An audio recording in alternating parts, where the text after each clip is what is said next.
When I look back on my professional career, there aren't many things I regret.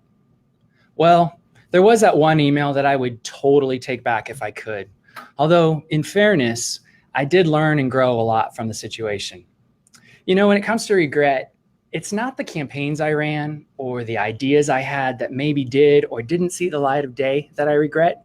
It's all those times that I didn't fight harder for keeping business more human, for putting humanity back into business. It was those times when I was ready to give a pitch or present those findings, and I wanted to have a conversation about how emotional a business-to-business sale is. And I was told, leaders don't want to hear that. Take it out. And I did. Hey, Rogue Nation, it's Chip Rosales here, and I am so glad that you're with us for another episode of While You Were Working. There's so many of you who are vision leaders in your organization. You guys are the ones who are driving that vision. And if that's you, then you're not going to want to miss a second of today's episode. In fact, our guest today is fresh off a speaking gig at the CIA. And so naturally, his next stop was to stop here at the While You Were Working studios. I'd like to introduce Marcel Schwantes. He is a syndicated leadership columnist with Inc. magazine. You've probably read some of his articles. He's a speaker. He's an author. He's in the midst of writing a book. He owns a business. Marcel, you have got to be tired. I've finally come up for air, Chip. So yes, I've recovered after CIA. Awesome. And here I am. You were telling me some great stories. You had your personal bodyguard. You were without your bodyguard today. We're so glad you're here. I know that you know a little bit about Rogue. We think that different is better here. And so I just want to invite you to kind of share with our audience, when did you decide that you were going to do things just a little bit differently? When did you decide, you know what, I'm going to stand out? Yeah, I'm going to take you back to 2005. Awesome. And as an employee, before I got into the whole leadership development world that I live in, work in, is my worst experience as an employee ended me in the hospital in the ER. So picture me in the ER. Well, what happened? Well, the environment there was so toxic and the leadership structure was so fear-based that it literally, the stress got to a point where it took out my back. So I remember stepping out of the shower one morning, bam, I hit the floor, the back is out, end up in ER. And my recollection to this day was being on the phone to let my superiors know that, hey, you know what, I'm not coming in today. Basically, I'm out. And it ended up being a 2-week disability, right? And I remember to this day, my boss accusing me of insubordination and telling me that I was lying as I was laying there without being able to move in excruciating pain, accusing me of lying. When I came back to work 2 weeks, 3 weeks later, I was told that in order to keep I had to write an apology letter to my boss for taking myself out of this very important project that I was in. So that's just an example that we see across the country in any industry. Whatever business you're in, nonprofit, profit, education, government sector, we have seen these past styles of management over the last 50, 75, 100 years. And so so the next boss after that horrendous experience was a complete 180. His name was Bruce, and Bruce is what we coin in the business world as a servant leader. Mm. And I didn't have a label for Bruce back then, but Bruce was somebody that was a mentor. Bruce stretched me. He exposed me to new opportunities. He was always available. He gave me great feedback. I always knew where I was with my performance, right? Whether I was on track, because Bruce always communicated well with me, set really good expectations. I always knew exactly where I was headed, and he provided a career path for me. So there was always a place to go. So I kept that in mind. And then as I went about, developing myself as a leader, as a thought leader, and helping other leaders grow, that became my reference point. Bruce was the first servant leader. As I did my research, I realized, wait a minute, the research is describing Bruce 10, 12 years before. Mm. And so I thought, okay, I'm onto something here. The best leaders, and research will prove this over and over, are human-centered leaders. They first talk about, yes, results is important, but you cannot have results at the expense of relationships and people. And that's what the best leaders do. Can't have results at the expense of relationships. I love that. It makes me think of some advice that, we often give to different people who are, maybe thinking about having a job here or going somewhere else. And we tell them all the time, don't follow a title, follow a leader, follow the person. And so hopefully, I'm looking very much forward to today's episode, trying to see if I can pick up some of those Bruce tendencies as well. Because, I get at the end of the day, I think everybody who's listening here, I know on this particular podcast, everyone who's listening or watching, we're leaders. And we want people to follow us. We want that Bruce story. I want a Marcel out there somewhere in the world talking about, his Bruce story, and me being on the other side of that as the person that they're looking at. So I love that. And a lot of us have to cast a vision. We're trying to achieve some really big outcomes, and we want to get those big results, but not at the expense of being human. So I know you do a lot of talking about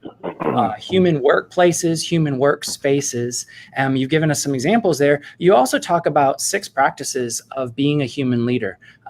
Would you share those with Absolutely. With our So this is really exciting. If anybody wants to take notes, this would be the right time to do it, because I'm about to drop 6 key behaviors on you that is not Marcel's opinion on the matter. All of the research that I've done on what the best leaders do, and when you talk about high-performing cultures, basically it comes down to 6 key behaviors. And they are: 1, you have to display authenticity as a leader, right? 2, you have to value people. 3, you have to develop people. 4, you have to provide leadership. 5, you have to share leadership. And 6, you have to build community. So, Chip, you want me to unpack those? I can do that now, or it's up to you. That would be absolutely. I mean, I'm over here taking notes right now. So, okay. Yes, go forth. So why don't we start with how the best leaders value their people? And basically, value people is all about promoting trust first. Most organizations, it's all about, well, I can't trust that person. They have to show me. They have to show me that they're worthy of my trust, right? Well, the best leaders actually extend it. This is a very counterintuitive thing to do, Chip. They extend trust as a gift, and it shows people that well, hey, if my boss is able to right off the bat, my first week on the job, extend that kind of trust, how much am I willing to give even more so for in response to that kind of trust? The other thing that they do to value people is they're responsive to people's needs. This is the whole crux of servant leadership, right? It's meeting the needs of your workers, not only as employees, but also as human beings. The other thing they do is they believe in others. So they believe in the potential of their employees. And in valuing people, you also want to listen, but listen non-judgmentally and listen receptively. I mean, how many times have you sat in a conversation, Chip, and you're trying to give a great idea, and the other person tramples on whatever you're saying and tries to talk over your points by arguing their points before you're even done. Okay, that's not a conversation. That's competition.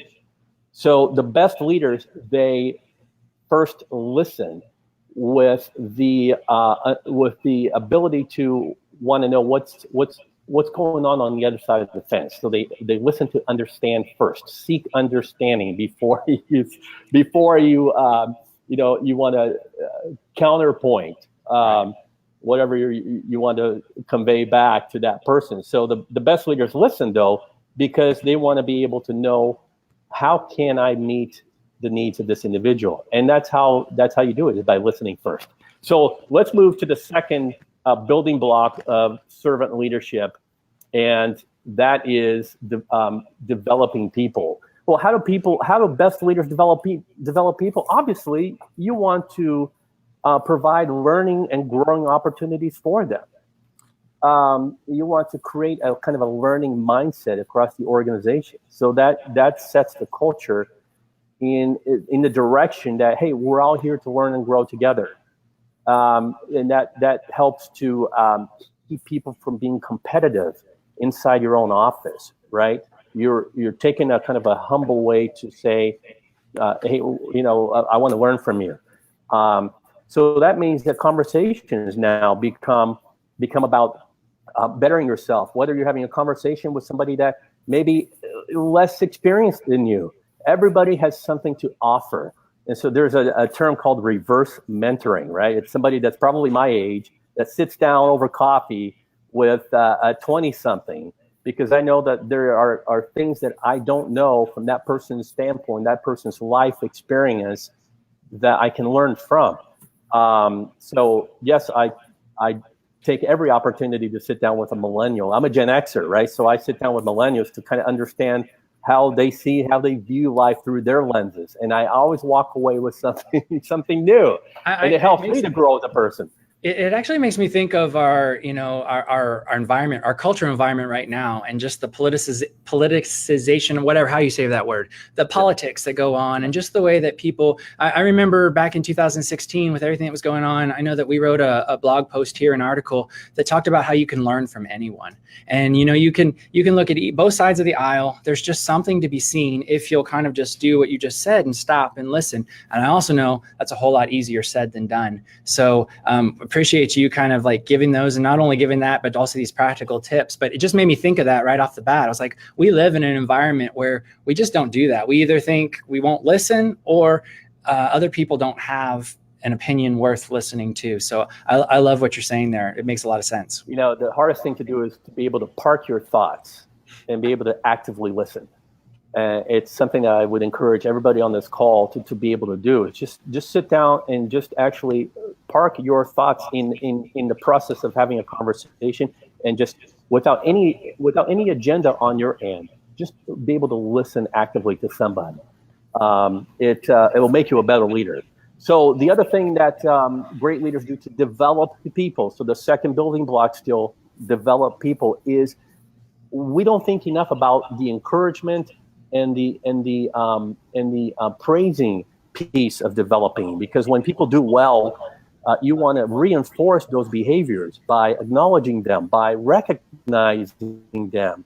And we're not talking about just hey, attaboy, or hey, thanks, Joe. No, we're talking about whatever behavior, whatever performance behavior you want to make sure that is replicated across your organization. You want to make sure that the praise is specific to that behavior, so that other people are seeing that, okay, this obviously is a behavior that we want to be reinforced in our company.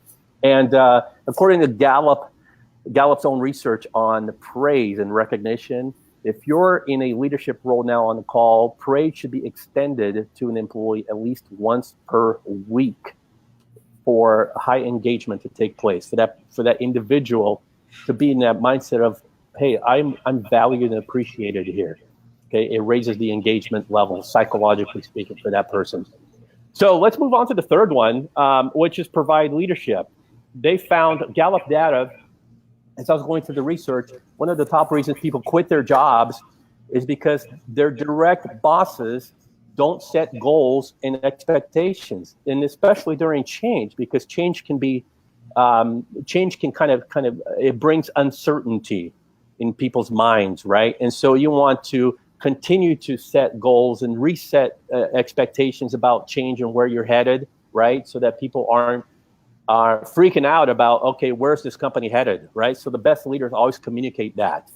And so you want to communicate goals, not only in the short term, and attach people's jobs, even like the smallest tasks, attach how the small stuff is connected to the bigger picture, okay? And set those goals in the short term as well as in the long term, okay?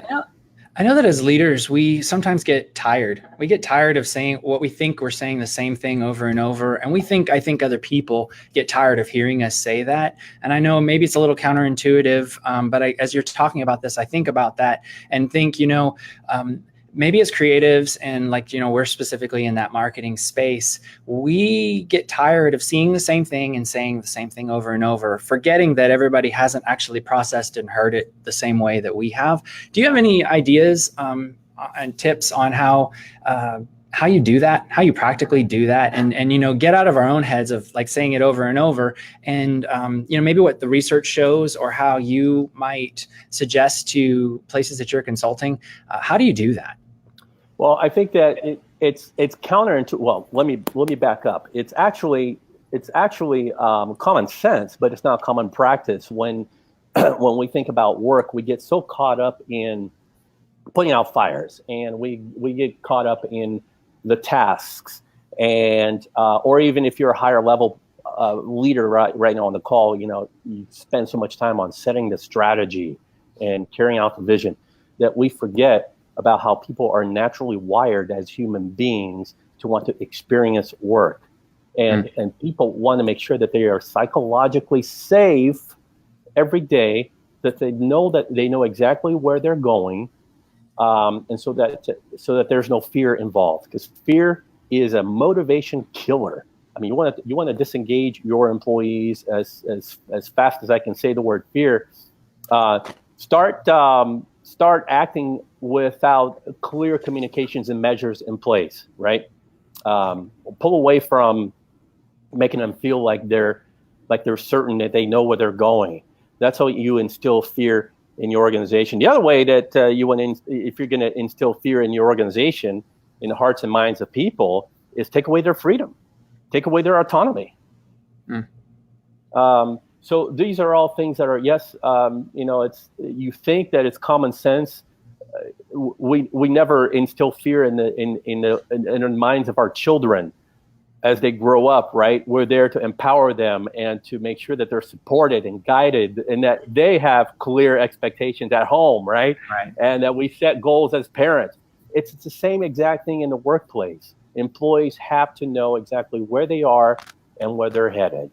So you have to keep reinforcing those principles and setting goals and expectations on a daily basis. People forget, and sometimes people tend to wander and go in places they shouldn't go in their minds. So that's the whole point. Yeah, it's true. Well, I appreciate you taking us on that little rabbit trail. Thank you for diverting with us. I know I interrupted you. I think you were on. Yeah, let's move on to the next one, and that is the next building block is that servant leaders, they share leadership. And this is probably the most counterintuitive one, because sharing leadership is all about giving up your control, right? It's releasing control. So the best servant leaders, what they do is they share their power. They share their decision making, and they release their authority by pushing it down to lower ranks. They're pushing that authority down, because what happens is now you're building up the competencies of others down below, so that they're not waiting, let's see what the boss has to say about this, right? They're making decisions on their own. Now you're encouraging ownership and the entrepreneurial spirit to take place in the workplace, where people are now empowered to make decisions on their own. And so what happens is that you no longer have a leader-follower culture. Now you are setting the stage for a leader culture. Information is going to travel way faster. Decisions are going to be made way quicker. And this is kind of but you have to remember, I no longer have the power and control over here. I'm giving it away. So that's share leadership. It's what we say we want. I mean, it's definitely what we want. We know it's what people want. So. Absolutely. Second to last is build community. And this is all about the culture. It's establishing a baseline for what kind of values do you want your team or organization to live by. There's a set of rules and rituals and behaviors that the best high-performing companies have. So basically, it's taking the plaque, the fancy words on the plaque on the wall in the conference room, and bringing it down into the trenches and living those out day to day. Okay, you hire people on those values, you promote people on those values, and you certainly terminate those people on those values. So when you have those values, you build community. And so that's the big piece on building community. And as far as building community goes, you cannot have community unless people trust each other. So that goes without saying. And then trust is what's going to get you collaboration at a high level. And then the last one is display authenticity. And this is probably the toughest one, because in displaying authenticity, it's all about showing up with your true self. And sometimes we tend to want to protect ourselves in the workplace, right? We don't want to be vulnerable. And here's another soft word I'm going to throw out at you in displaying authenticity. You want transparency. That's a scary soft word. The trifecta right there. So in displaying authenticity, how do you be transparent? Well, first of all, you got to show up with your true self, right? You have to be emotionally honest. Don't sweep things under the rug. The best leaders, they know that they can show up by sharing the good, the bad, and the ugly, because that's what's going to build trust. So nobody's wondering, does he really mean what he's saying, or is he kind of covering things up? Okay. The other way that you display authenticity is you're willing to learn, right? You're not. I see so many times my clients, they want the learning to take place down at the ranks, but they're above learning. Wow. Yeah. They're CEOs and executives. Oh no, we've learned all we can here. Wrong. You have to be able to be authentic enough to consider that learning, and it goes back to that learning spirit I talked about. When you develop others, you're also developing yourself as a leader, as a human being. Display authenticity means empathy and compassion. Now, the empathy piece, obviously, is about being able to understand what's going on, stepping into someone's shoes and understand that person's emotion. Compassion is empathy on steroids. Compassion is the leader or manager that says, I'm going to do whatever it takes to remove and alleviate the suffering of my employees. That's compassion. And that's what the best leaders will do for their employees. And then it goes without saying, in displaying authenticity, you're showing yourself as an honest person and you're acting in integrity. So it's doing the right thing, even when no one is looking. So that's basically when you have these 6 building blocks that I just went through, based on what the evidence has already said, you're going to have amazing leaders, and those behaviors are going to filter down to people in the front lines and middle management as well, and then people in the front lines. So what happens is the correlation here is that when you have amazing employee experience, what is that going to do to your customer experience, Chip? I can't, again, as I think about this and I think about who's watching us, I know that that this is the goal. This is what everybody wants. I think about this, the whole premise of our show, even us getting on right now and you taking specific time out of your day to do this with us. The whole premise is that we are so busy as leaders, as just workers. We want to do a job and we want to do it well and we want to achieve those outcomes. We want to do all of that. And we get so busy and heads down and we just focus on doing those things and we miss things that are happening around us. The premise of the show is that, hey, while you're working, things are happening around you and we bring guests like yourself on. I feel like you've taken this entire episode and really told us about things that we might have been keeping our heads down on and need to be thinking about. Is there anything else that in your mind that, like, hey, it's almost the end of the year. It's fourth quarter just about.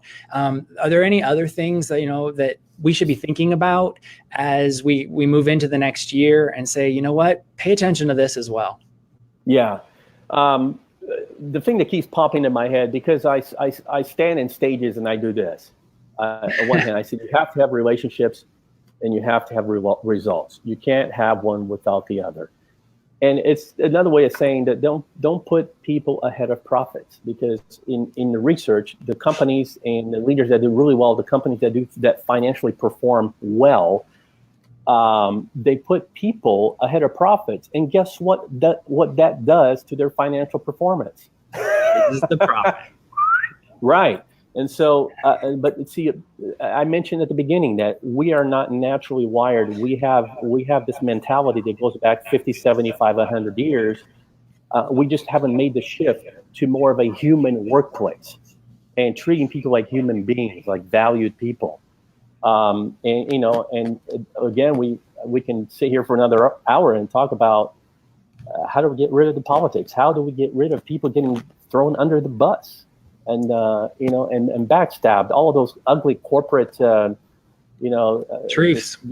Truths and metaphors. But it's true. We still live in this kind of world where those things are prevalent. We have to be able to shift. So as you go into the end of the year, into the next year, think about, how do I bring human elements of leading and working and belonging and even transfer the experience? So those are my parting words. Awesome. Today. Well, Marcel, thank you so much for being with us. It's amazing how fast time actually has flown.